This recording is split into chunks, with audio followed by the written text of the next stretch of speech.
Sallallahu ala nabiyina Muhammadin wa ala alihi wa ashabihi wa man tabi'ahum bi ihsan ila yaumiddin, amma ba'd. Kaum muslimin, jemaah salat maghrib rahimani wa rahimakumullah. Kita tentunya kembali bersyukur kepada Allah. Di kesempatan ini antara maghrib isya kita bisa melakukan dan membuat majelis ta'lim, duduk bersama untuk mempelajari agama Allah Subhanahu wa ta'ala, yang mana hal ini kalau kita lakukan karena ikhlas mengharap pahala dari Allah Subhanahu wa ta'ala, maka Allah Subhanahu wa ta'ala akan mengangkat derajat kita, kedudukan kita, apakah di dunia ini ataupun nanti ketika kita kembali kepada Allah Subhanahu wa ta'ala. Allah Subhanahu wa ta'ala berfirman dalam Al-Quran, yarfa'illahu alladhina amanu minkum walladhina utul ilma darajat. Allah Subhanahu wa ta'ala mengangkat orang-orang yang beriman di antara kalian dan orang-orang yang diberikan ilmu darajat, beberapa derajat, tergantung berapa ilmu yang kita punya. Demikian pula dalam hadis dari sahabat Umar ibn Al-Khattab radhiyallahu taala anhu, kata Nabi sallallahu alaihi wasallam, innallaha la yarfa'u bihadzal kitabi aqwaman wa yadh'u bihi akharin. Sungguh Allah Subhanahu wa taala mengangkat sekelompok orang karena kitab ini, itu karena Al-Quran, dan merendahkan yang lain. Tinggi atau rendahnya kedudukan kita di hadapan Allah Subhanahu wa ta'ala tergantung berapa ilmu kita, berapa yang kita tahu dari agama,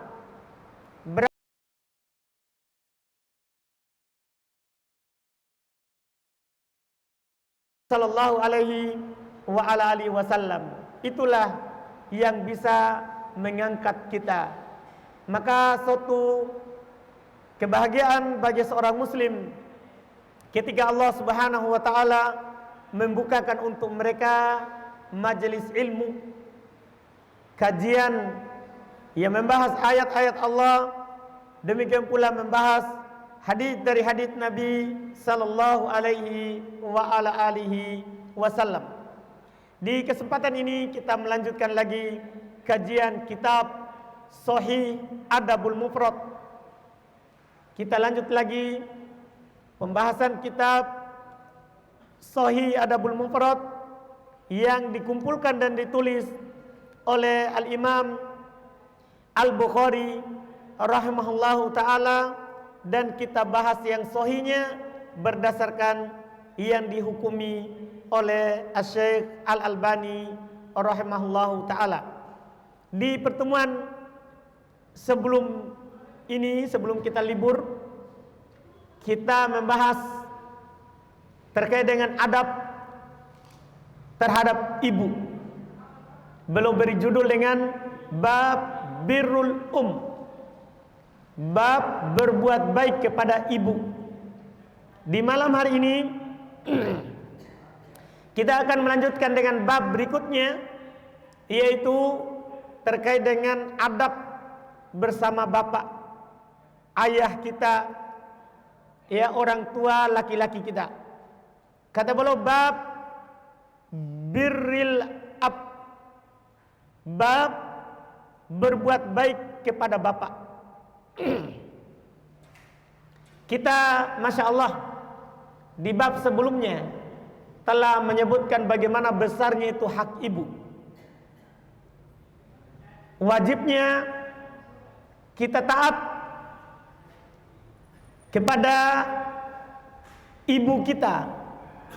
Bahkan Nabi SAW di hadis yang kita sebutkan sebelumnya menyebutkan 3 kali baru disebutkan bapak.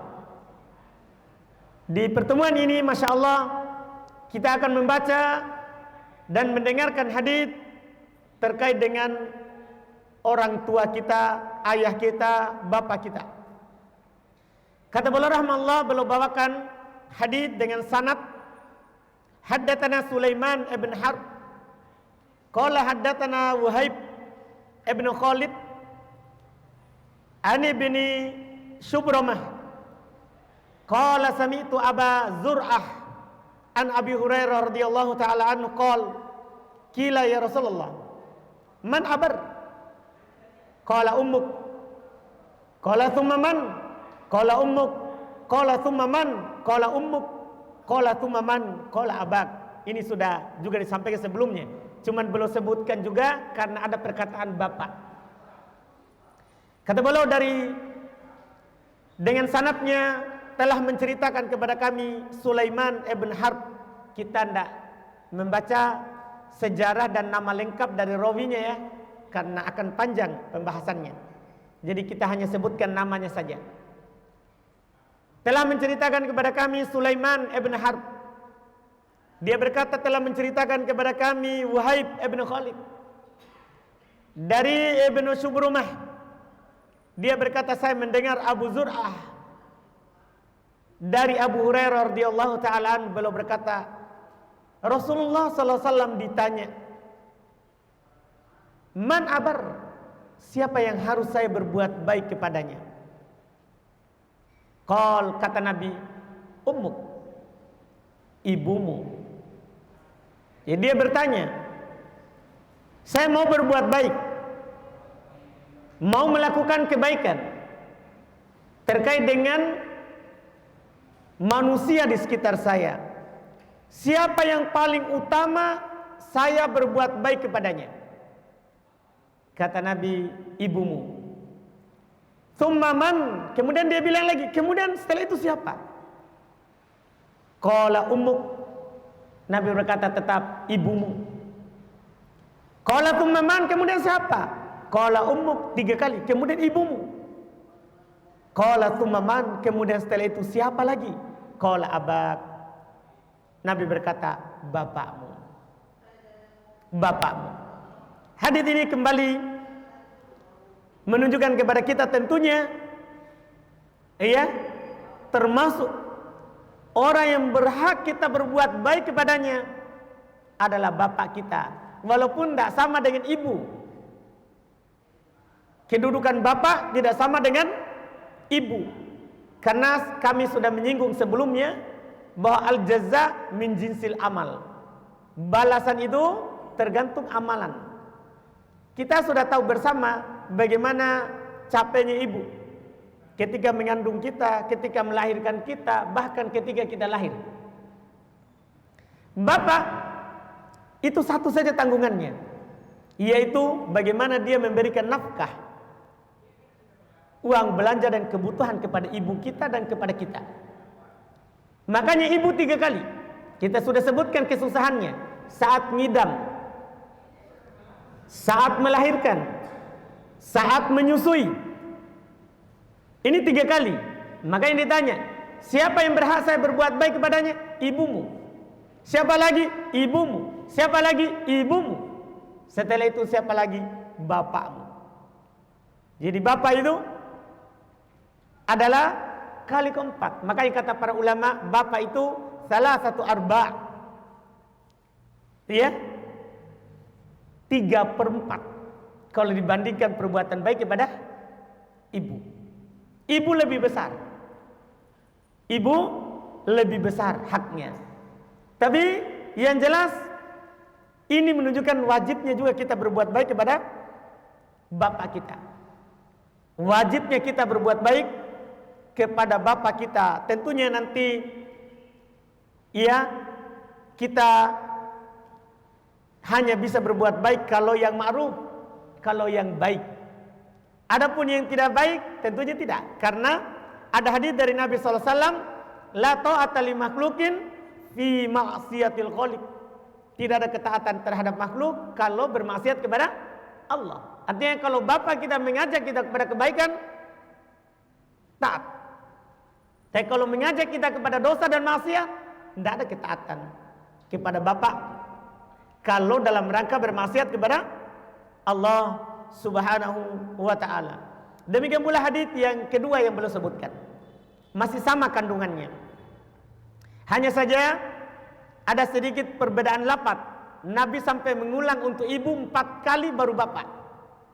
Ibu 4 kali baru bapak. Kata beliau, haddatsana Bishr ibn Muhammad, telah menceritakan kepada kami Bishr ibn Muhammad. Beliau berkata, akhbarona Abdullah, telah menceritakan kepada kami Abdullah. Qala akhbarona Yahya ibn Ayyub, beliau berkata telah mengabarkan kepada kami Yahya ibn Ayyub.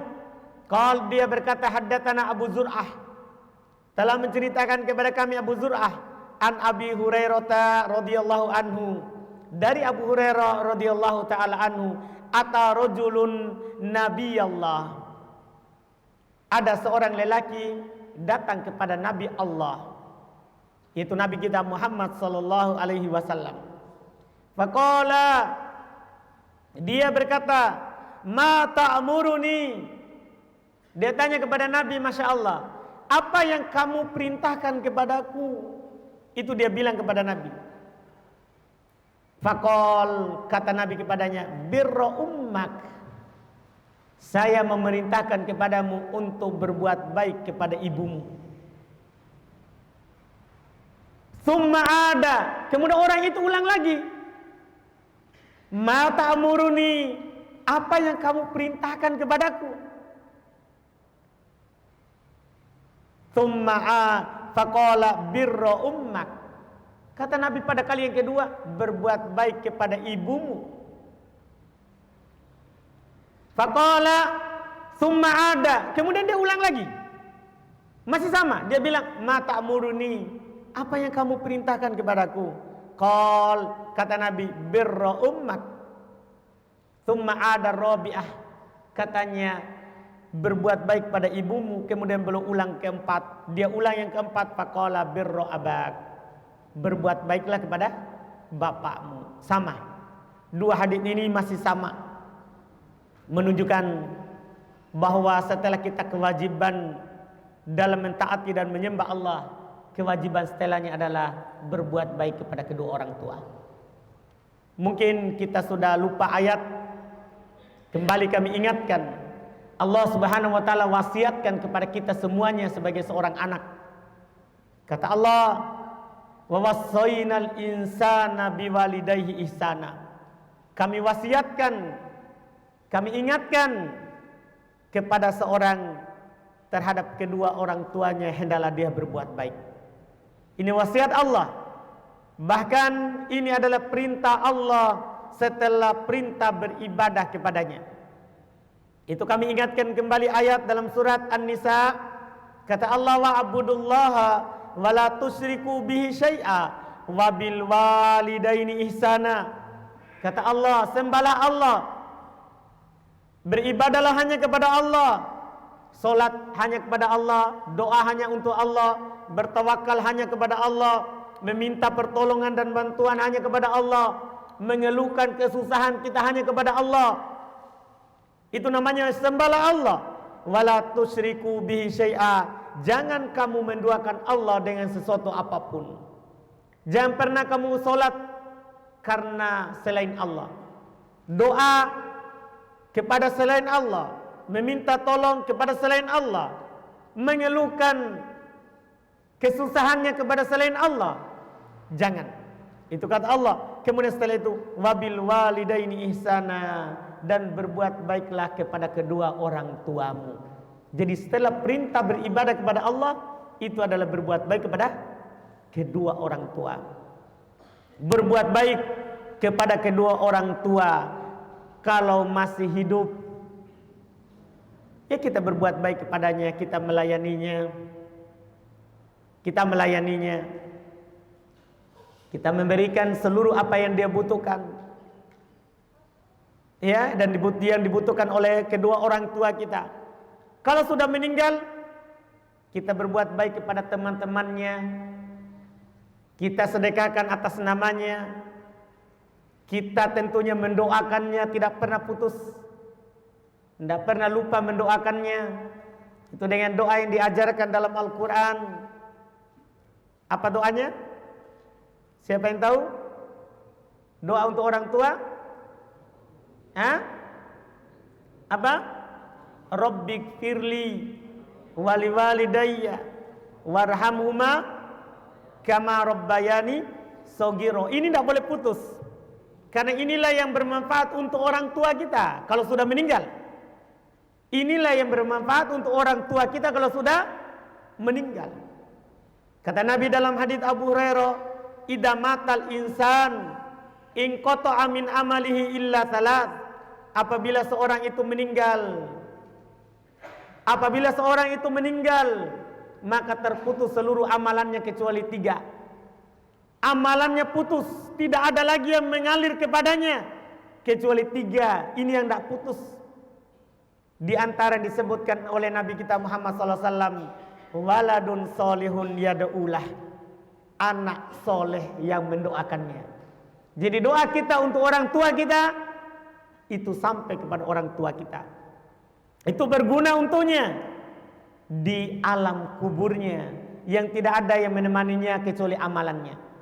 Tidak ada yang menemaninya kecuali amalannya, yang mana gelap atau terangnya kuburannya, luas atau sempitnya kuburannya, tergantung amalannya ketika dia di dunia. Tergantung amalannya ketika di dunia. Maka dalam keadaan seperti itu, dia sangat butuh kepada kita. Dia telah korbankan banyak dari tidurnya untuk merawat kita. Dia telah banyak bersusah payah mengandung kita, sampai dikatakan oleh Allah Subhanahu wa taala, hamalathu ummuhu kurha. Dia dikandung oleh ibunya dalam keadaan kurha, susah. Ya, wa wada'athu kurha. Ditambah lagi ibunya melahirkannya susah. Dia kesusahan antara hidup dan mati. Wa hamluhu wa fisaluhu 30 syahra. Dia mengandung kita ditambah dengan menyusuinya itu selama 30 bulan. 30 bulan, bayangkan 30 bulan. Iya. Apalagi antum tahu bersama, bagi yang sudah punya anak, itu anak bayi keadaannya itu berubah-berubah. Hari ini bagus tidurnya, besok belum tentu. Besok belum tentu. Semua itu yang berkorban untuk merawat kita siapa? Ibu kita. Bapak kita bangun menggendong kita, padahal dia sudah kerja di siang hari. Oleh karena itu, sebagai balasan dia ketika masih hidup di dunia, kita berbuat baik kepadanya. Apapun yang diambil dari harta kita, itu punyanya. Tidak pantas kita tanyakan hukumnya, apalagi memperkarakannya. Asy-Syaikh Asy-Syinkiti rahimahullah belum pernah ditanya oleh salah seorang, bapakku katanya mengambil kendaraanku, apa hukumnya itu tanpa izinku? Tanpa izinku. Dia bilang itu adalah pertanyaan tidak pantas ditanyakan. Anta wa maluka li abik, kamu dan hartamu itu punya bapakmu. Kamu dan hartamu punya bapakmu. Bapakmu mau ambil, tidak wajar kamu tanyakan. Silakan ambil, itu punya tak? Itu punya tak? Seharusnya seperti itu. Itulah sifat atau sikap dan adab yang benar. Karena kenapa? Nanti akan disebutkan oleh beliau rahimahullah, kita akhirkan pada saatnya.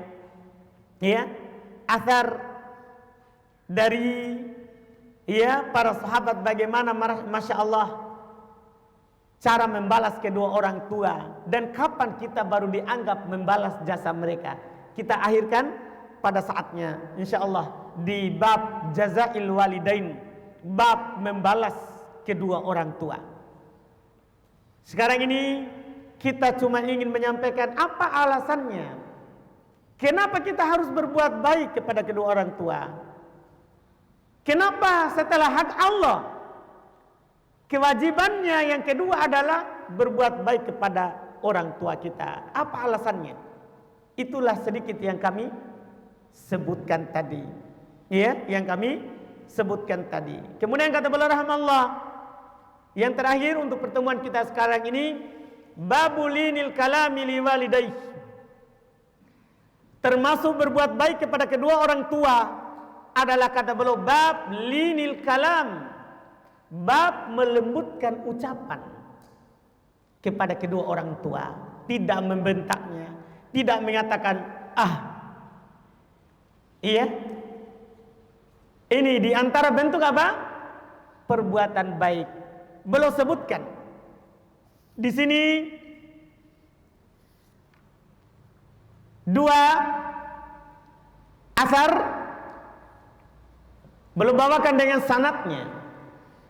Kata Imam Al-Bukhari rahimahullah, haddatsana Musaddad, telah menceritakan kepada kami Musaddad.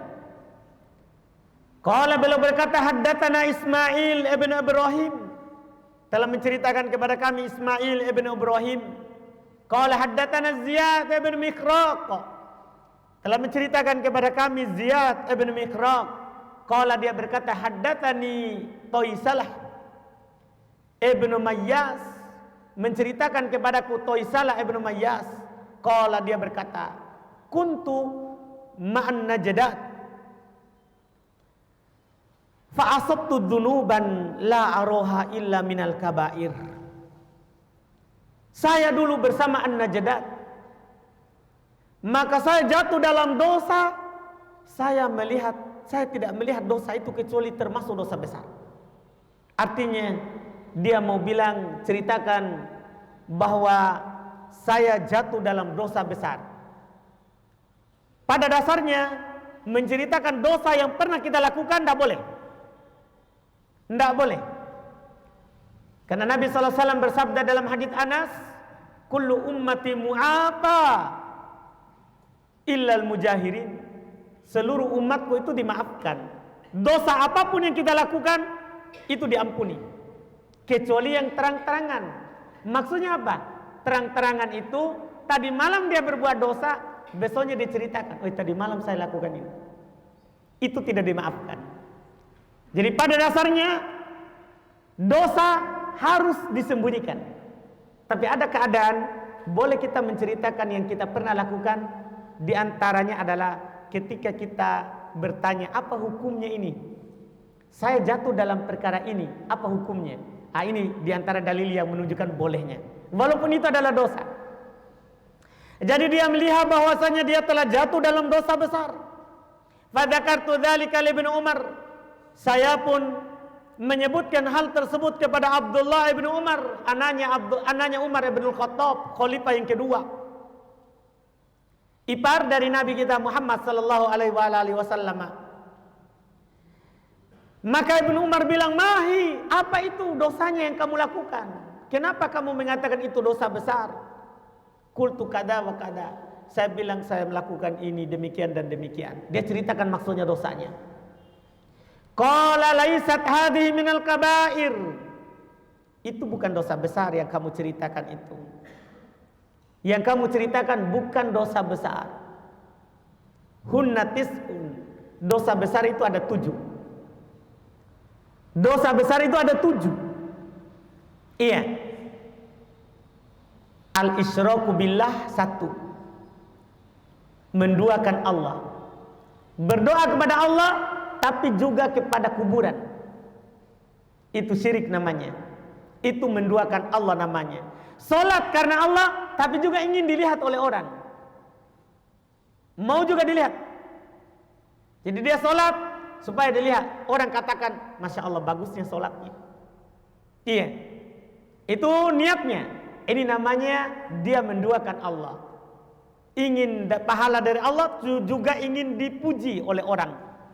Ini dosa besar yang pertama disebutkan oleh Ibnu Umar. Yang kedua, waqatlu nasamah.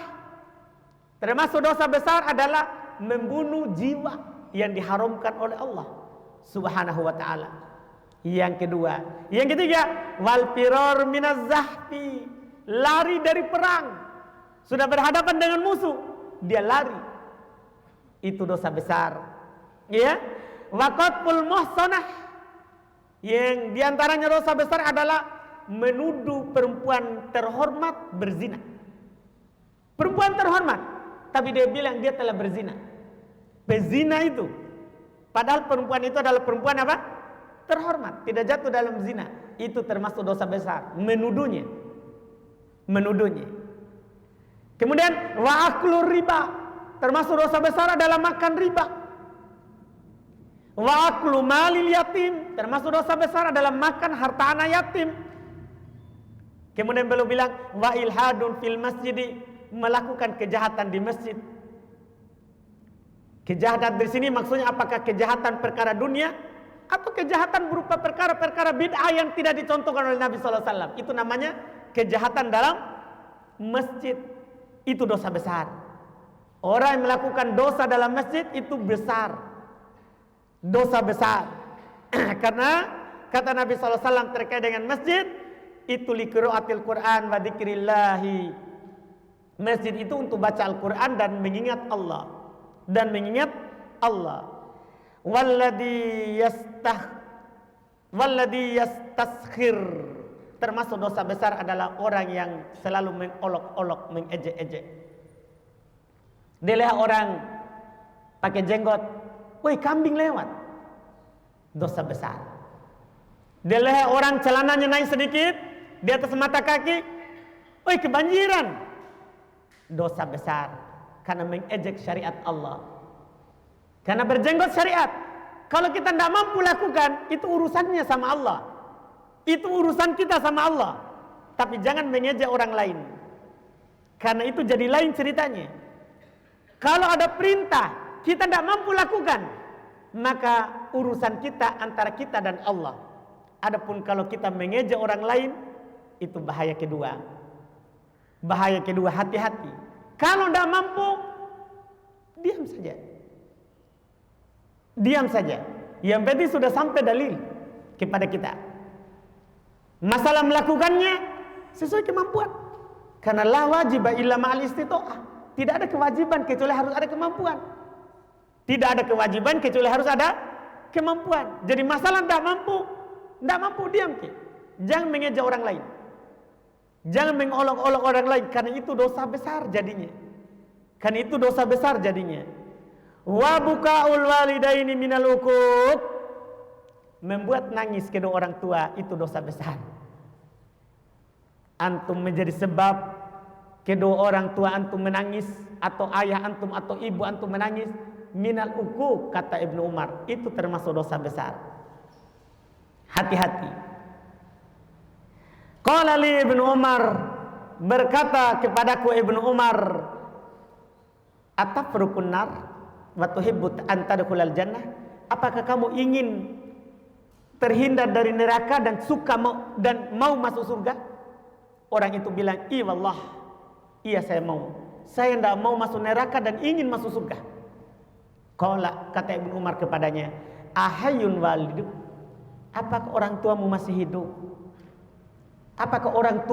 hidup? Jadi ini perkara Ibnu Umar mau bilang, kamu mau masuk surga, tidak mau masuk neraka? Dia bilang iya. Kembali dia bertanya, apakah kedua orang tuamu masih hidup? Qultu indi ummi.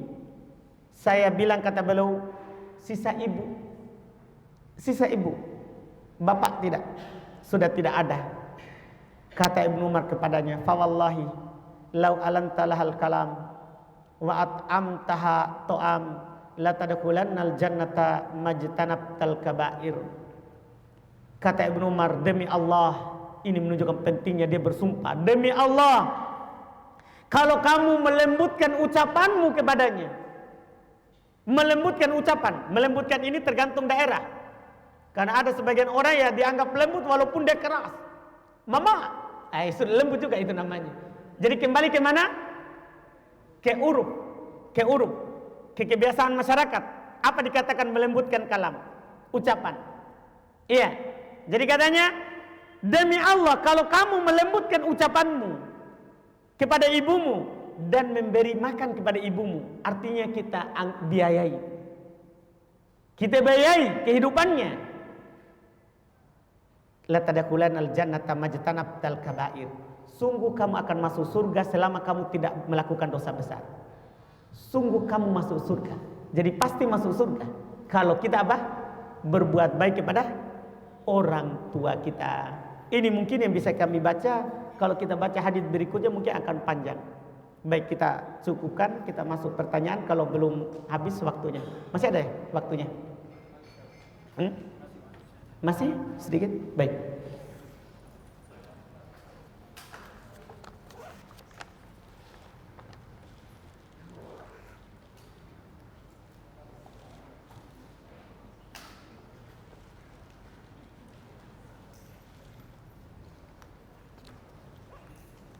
Ini dia bilang, anak ingin bertanya bagaimana cara yang baik saya menyikapi seorang teman penuntut ilmu yang setiap saya bertemu dengannya dia selalu menceritakan kesalahan-kesalahan kekeliruan Ustadz Fulan dan Ustadz Fulan.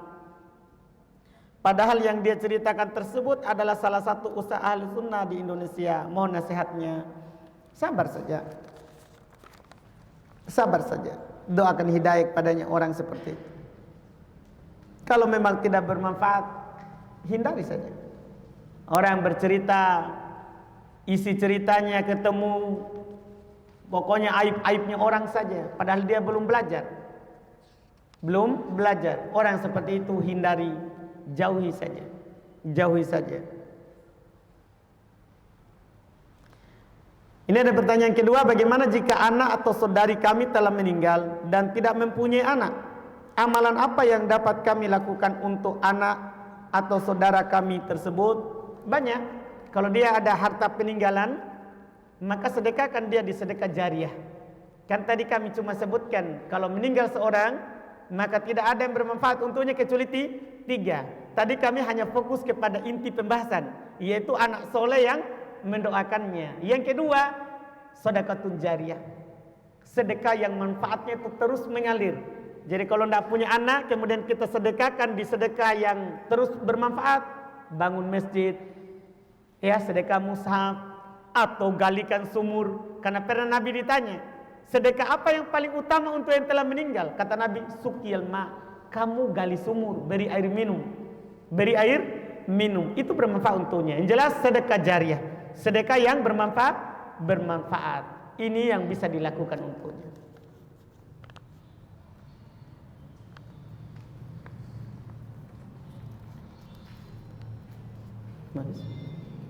Belum?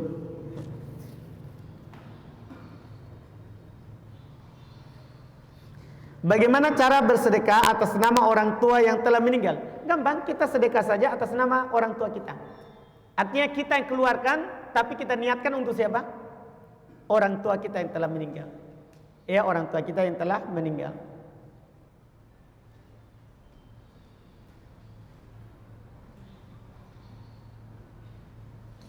Apakah doa cucu kepada neneknya untuk neneknya sama dengan keutamaan doa anak kepada orang tuanya? Sama, karena sebab ada orang tuanya itu karena neneknya. Ya, adanya orang tuanya itu karena apa? Neneknya. Bagaimana seorang perempuan yang telah menikah untuk berbakti kepada kedua orang tuanya karena ia tidak lagi bersama kedua orang tuanya? Iya, yaitu memberikan dan melakukan apa yang diperintahkan oleh orang tuanya, walaupun sekarang dia tidak lagi sama dengan orang tuanya. Yaitu kalau ada orang tuanya butuh, dia bantu, dia lakukan. Dia bantu dan dia lakukan. Tentunya kasih tahu suami. Dan hak istri, suami memberikan izin untuk membantu orang tuanya. Ketahuilah, di antara hak istri terhadap suami adalah suami berbuat baik kepada orang tua istrinya. Berbuat baik kepada orang tua istrinya, itu hak istri. Kadang sebagian orang tidak paham hak istrinya. Hak istrinya. Jadi karena dia sudah menjadi miliknya, pokoknya tidak boleh, harus saya. Tidak boleh begitu. Hak istri adalah kita berbuat baik kepada kedua orang tuanya. Di antaranya kita izinkan dia untuk membantu bapak dan ibunya. Anak sudah berkeluarga, apa boleh menyimpan nomor mantan? Untuk apa? Iya, mantan itu harus ditinggalkan. Fokus kepada yang menjadi kewajiban kita. Jangan sampai malam-malam syaitan Lagi lihat-lihat WA, lihat status, lewat nomor mantan, status mantan. Bilanglah, Masya Allah, itu setan. Itu setan. Mantan buang. Lakukan yang menjadi kewajiban kita sekarang.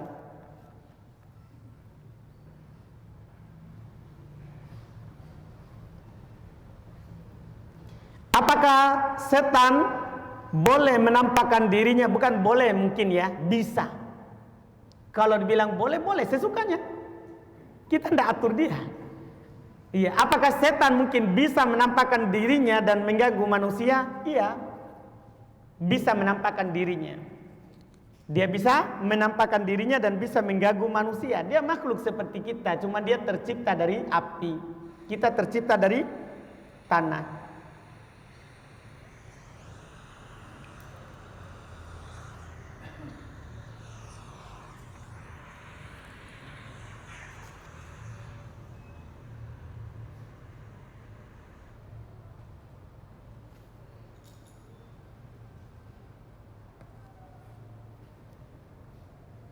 Apakah dipakai atau dilepas khuf setelah dibasah?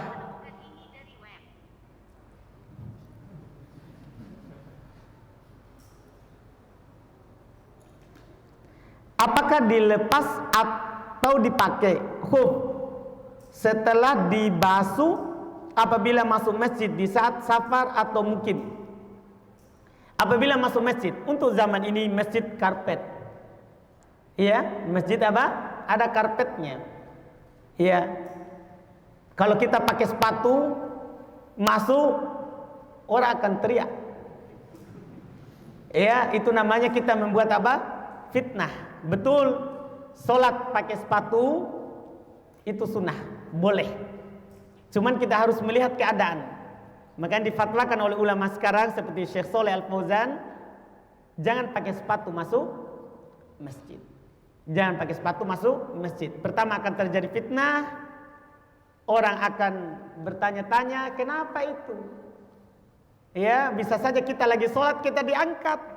Karena bisa saja dianggap ya setengah. Iya, bisa saja. Karena ini tidak wajar. Nah, kalau akan menjadikan seperti itu, maka jangan dilakukan. Bisa dilakukan tempat lain. Ini kalau kita bercerita di masjid. Kalau kita mau sholat di rumah, terserah mau kita pakai sepatu, pakai apa yang kita mau, silakan boleh. Dan untuk di masjid, karena pertanyaannya di masjid, sebaiknya jangan dilakukan.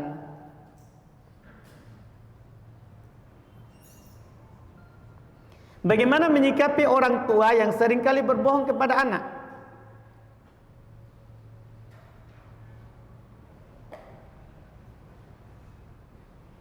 Iya, ada kasus setelahnya tapi jangan dibaca. Caranya kita bersabar. Kita tetap doakan kebaikan untuknya. Kita tetap doakan kebaikan untuknya. Berbohong dosanya. Kalau bermanfaat kita nasihati. Tidak boleh kita berbohong lain kali. Harus kita kasih tahu Kak yang benarnya. Jangan berbohong. Itu kita kasih tahu. Adapun kalau dia tetap melakukannya, maka dosa-dosanya kita tidak berdosa. Dosa-dosanya kita tidak berdosa.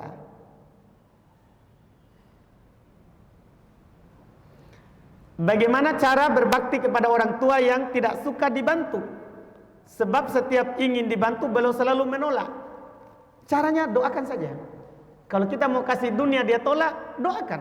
Kan kebaikan itu, bantuan itu bukan hanya sekedar harta, jangan. Bukan hanya itu, kebaikan itu. Kebaikan kepada orang tua, membantu orang tua adalah mendoakannya supaya tetap sehat, tetap dijaga oleh Allah di atas ketaatan kepada Allah. Itu juga termasuk apa? Membantu. Jadi kalau dia mau dibantu dunia, nah dia sudah punya banyak dunia, kita juga dikasih darinya, maka bantu dengan jalur yang lain. Masih banyak ketaatan. Satu lagi, baik.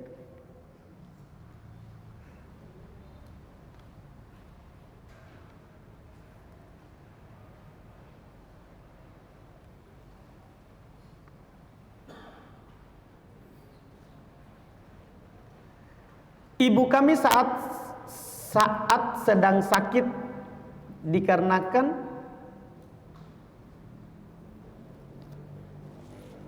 Tidak terlalu jelas. Gugur. Berarti sudah. Alhamdulillah. Baik. Katanya sudah tidak bisa lagi. Kita akhirkan. Semoga bermanfaat apa yang kita ambil di malam hari ini. Insya Allah, kalau Allah memberikan kesehatan lagi kepada kita, di pertemuan akan datang, di hari yang sama, jam dan waktu yang sama, kita akan melanjutkan lagi kajian Sahih Adabul Mufrad. Semua yang benarnya itu dari Allah semata, yang salahnya itu kekurangan kami dan dari syaitan. Subhanakallahumma hamdik, asyhadu an la ilaha illa anta, astaghfiruka wa atubu ilaik. Assalamualaikum warahmatullahi wabarakatuh.